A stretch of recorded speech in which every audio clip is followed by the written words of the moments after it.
Good afternoon. It's Wednesday, January 27th. I'm Aryeh O'Sullivan, and this is IBA News broadcasting from Jerusalem.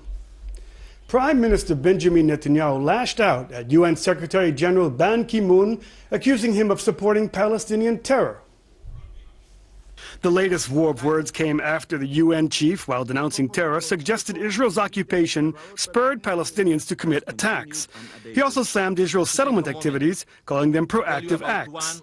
Stabbings, vehicle attacks, and shootings by Palestinians targeting Israeli civilians, all of which I condemn, and clashes between Palestinians and Israeli security forces have continued to claim lives.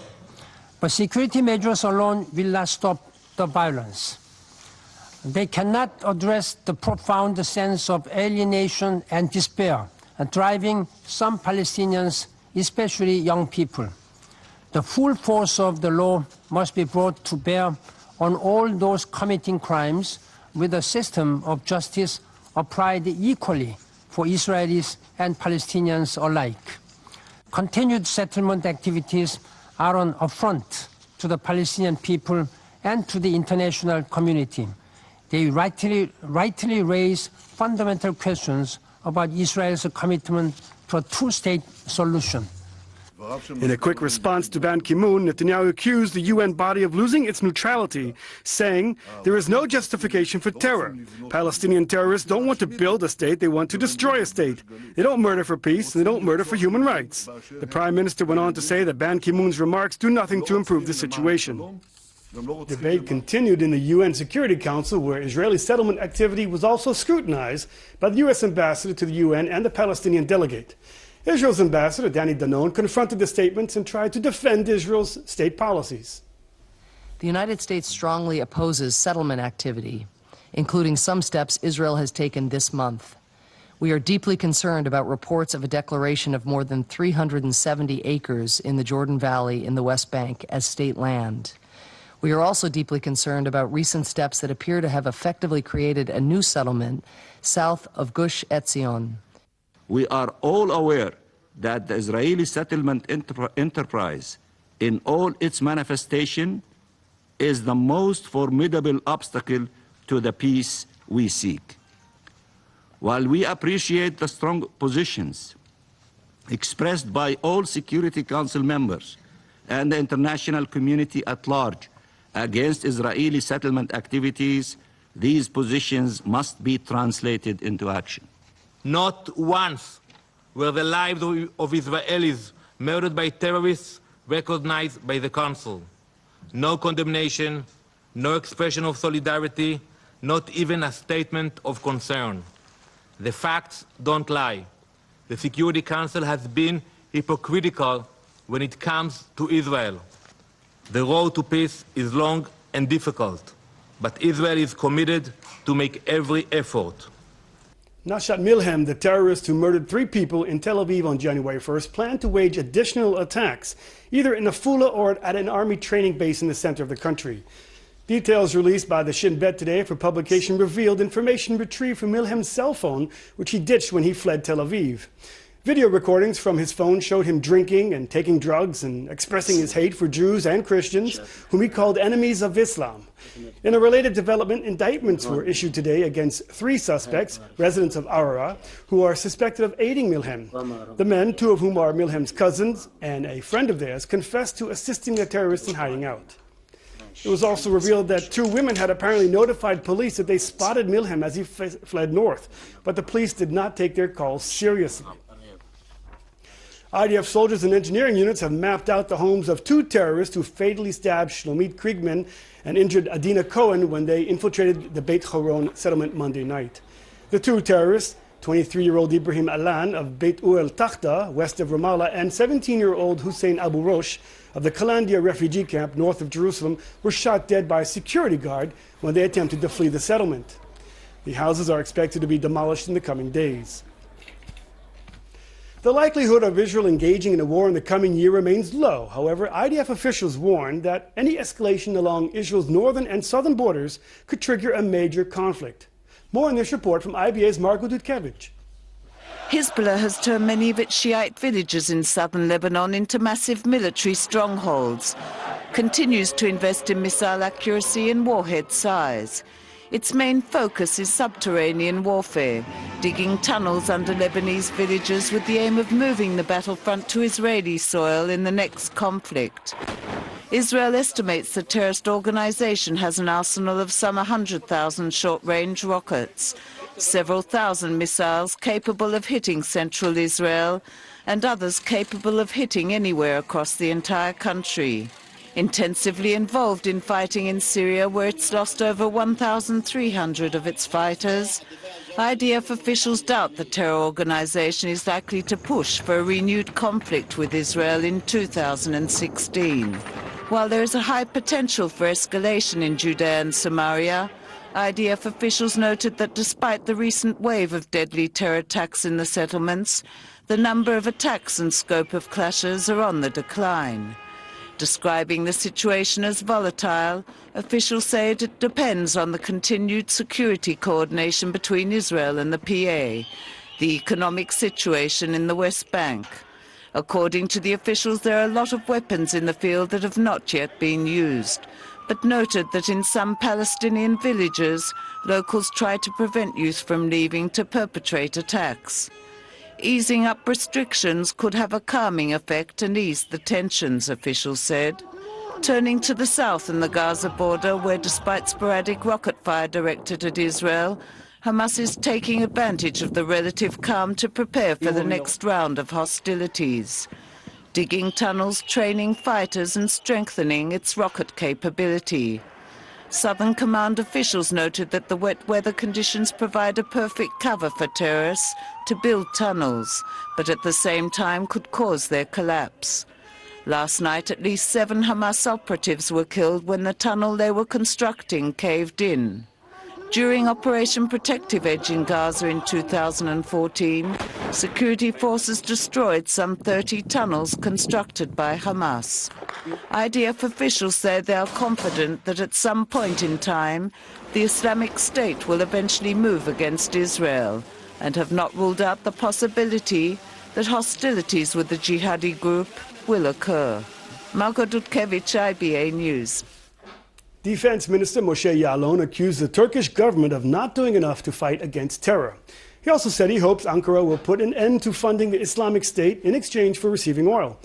Ya'alon made the comments at a press conference with his Greek counterpart in Athens yesterday. In recent weeks, reports suggest that efforts are underway to repair ties between Turkey and Israel, and it is unclear whether Ya'alon's comments will undermine those attempts. Now, it's up to Turkey, the Turkish government, the Turkish leadership, to decide whether they want to be part of any kind of cooperation in fighting terrorism. This is not the case so far.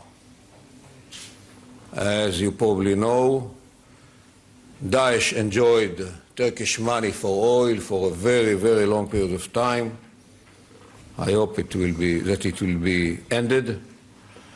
Turkey allowed the jihadists to move from Europe to Syria and Iraq and back home as part of the Daesh terror infrastructure in Europe. I hope that it is going to be ended.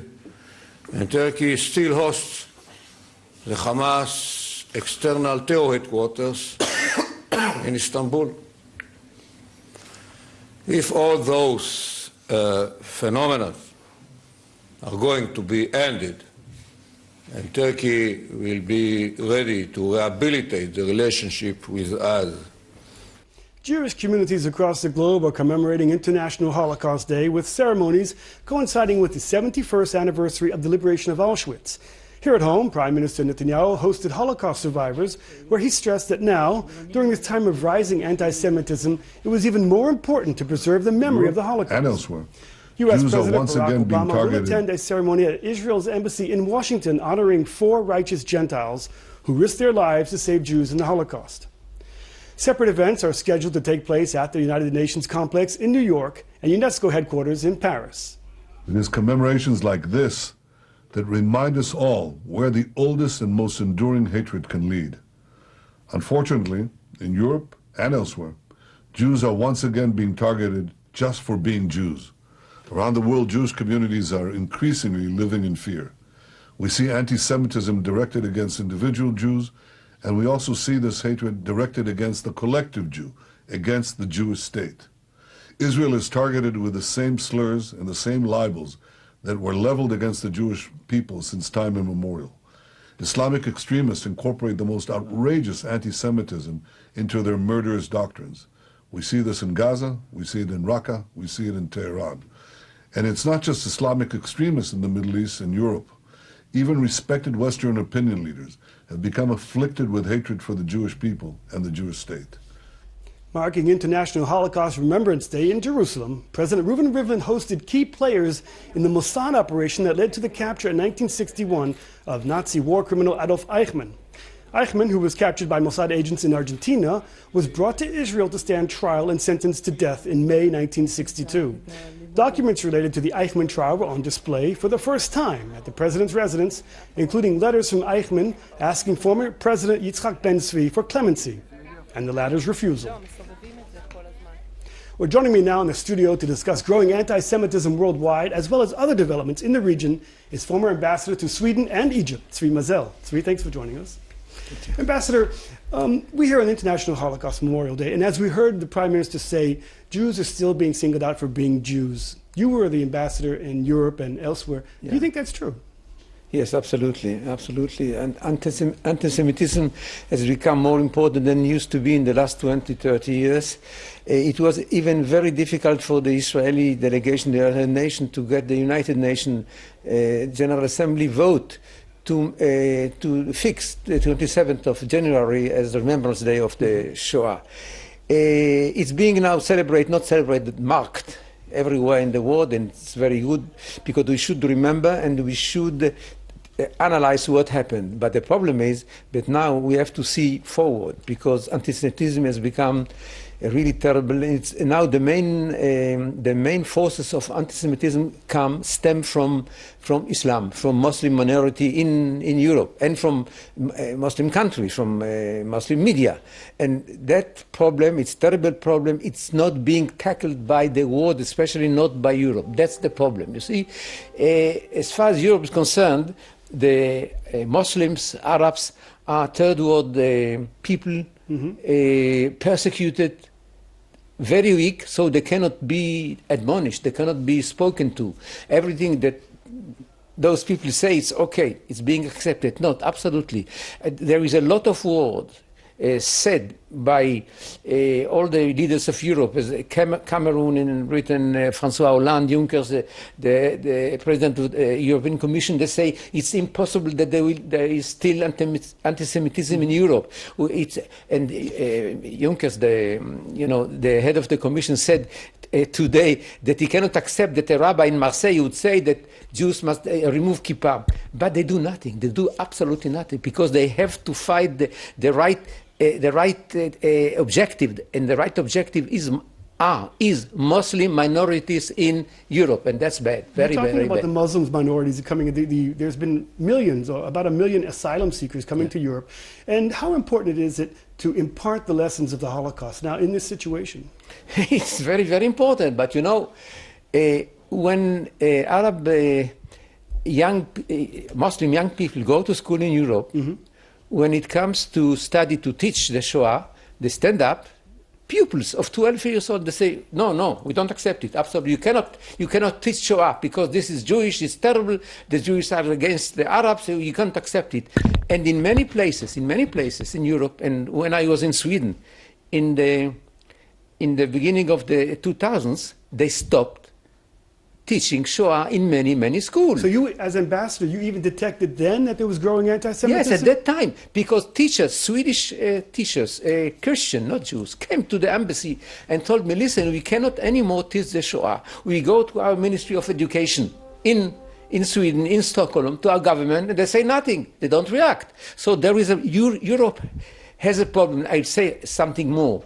According to all polls in the last 10, 15 years, 40% of European in Western Europe, Eastern Europe, EU, European Union, have declared themselves, admitted that they were still anti-Semite. 40%, it means 140 million people of Western Europe admit that they are anti-Semite. So it's a problem 71 years after Shoah, and still it exists, and nobody really does something very serious against it. That's a very sad situation. Now, let's look at the other incident we want to talk about. It's Egypt. You were the ambassador to Egypt. Yeah. And this week we're marking 5 years from the uprising. Do you think that Egypt today is more democratic?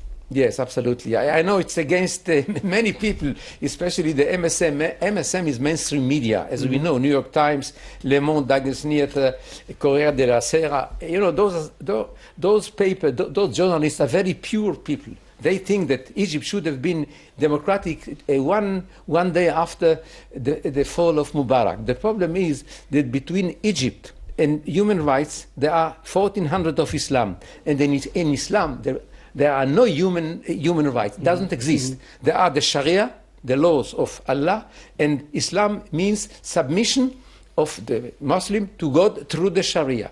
But according to Abdel Fattah el-Sisi, who is doing a wonderful job on the economic level, he said, we cannot impose democracy in one day on Egypt or in other Muslim countries. We need two things: education, and economic growth. When it will go, it will be a kind of sustainable, going every year more and more, then democracy will come gradually. And this is what he's doing now. Only 2 days ago, when he celebrated on the 25th, the day of 5 years, he said, listen, we cannot impose, it's impossible. Be patient. I'm doing now, this is what he said, what can be done for Egypt on the economic level. And he achieved something very, very important. In 2015, that just finished, the economic growth in Egypt was 4.2%. It's wonderful. Next year, he foresees 5.5. The problem is that he needs 7% a year for 10 years. And it's very difficult. He needs technology. He needs money, investment. He needs also the assistance of the United States and Europe, and they don't give him, because he's considered as a man who ousted a democratically elected president, Morsi, which is Muslim Brothers, which is the mother and the father of all terrorist organizations in the Middle East. So we have a problem. We have a problem with the United States, with Europe, with the media, and there are two important countries, Israel and Egypt, that are fighting radical Islam, and they are not being held. Absolutely not assistant. We are alone. It's very bad. One more thing to mention. Let us say, it will not happen. We're running out of time, Ambassador. Okay, if Egypt falls in the hands of Islamists, it will not happen probably. It will be a catastrophe, a disaster for Israel, for Egypt, and for Europe, because there will be 20 million more refugees to Europe. They should understand it. Unfortunately, we don't have more time to discuss this fascinating topic with you, Ambassador. Thanks so much for joining us, Svi Mazel. You're welcome. Minister of Sports and Culture Miri Regev submitted her controversial Loyalty in Culture legislation to the Knesset Education Committee today.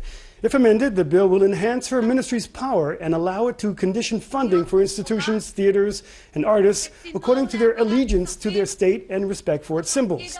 Speaking to reporters, Regev said she wants to make a single amendment that will allow her ministry to withhold funding to any institution or artist that defaces the flag or other national symbols, incites racism, violence, or terror. Well, getting a job in Israel is not always easy for immigrants, since they often lack the connections needed to break in. But yesterday, there was a multilingual job fair aimed at foreign language speakers, and it drew a huge crowd. Dozens of employers from top Israeli companies set up tables at the Tel Aviv Cinematheque to recruit new immigrants. Headhunters said they were seeking skilled native speakers who understand varied languages and cultures. Israel is one of the best countries because of its cultural melting pot to get high quality personnel, because we're working in the financial markets, which means if you talk on the phone to someone about these kind of details, you will want to be talking or spoken to with your mother tongue, right? You have high quality people. I think we already have above 50 CVs. Most of them, as far as I gathered, are academic. This is where we actually get very professional people. We're mainly looking for a lot of language speakers, and this is actually a lot of people come from Argentina, from France, from South Africa, like myself. This is what we do. We hire a lot of language speakers because we're dealing with the international markets. For me it is important. I've been a freelancer photographer for 10 years, 12 years.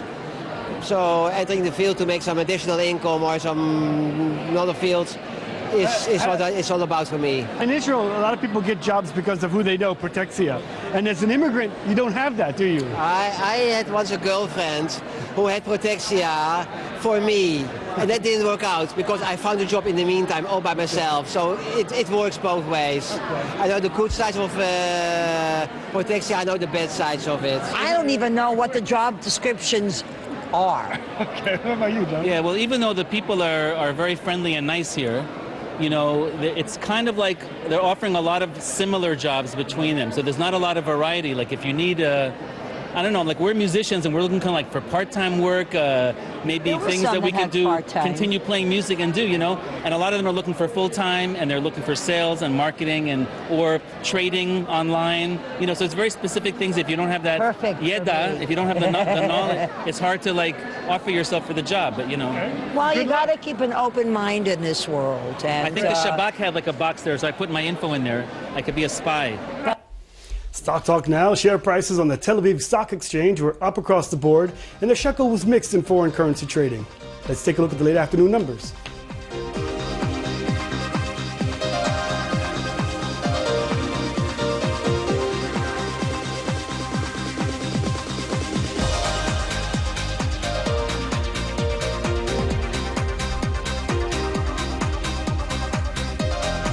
And the weather now. Tomorrow is expected to be partly cloudy and still cold. There's a chance of frost in parts of the country tonight. Here are the forecasted highs and lows at home and abroad for the next 24 hours.